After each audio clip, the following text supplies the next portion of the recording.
ଖାଇବୁ କିନ୍ତୁ ତୁ ତାକୁ ଭଲ ପାଇଲୁ କେମିତି? ଭଲ ମୁଁ ଆଉ ଜାଣିଛି ନା କେମିତି କଣ। ସେ ପେଡାରୁ ହେଇଗଲା ମିଠା ହଉ ହଉ ହେଇଗଲା। ମାନେ ପେଡା ମାନେ ଝିଅ ବି ମିଠା। ହେଁ?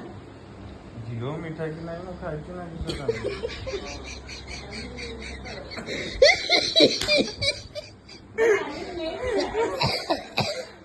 ମୋର କହିଲା ସେ ପେଡା ଖାଇବୁ ତୁ ତାକୁ ଭଲ ପାଇଲୁ।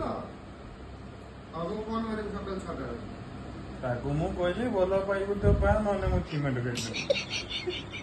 କାହିଁକି ଡାଇରେକ୍ଟ ଆସିବ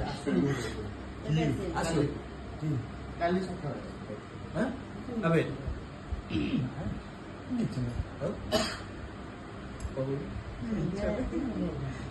ସେ ଏବେ ରାତି ସକାଳୁ ନାହିଁ କାଲି ସକାଳେ ସତ କେମିତି ଭଲ ପାଇଲୁ? ଶନିବାର ଏମିତି କିଛି ଭଲ ମନ୍ଦ ନାହିଁ। ଆଉ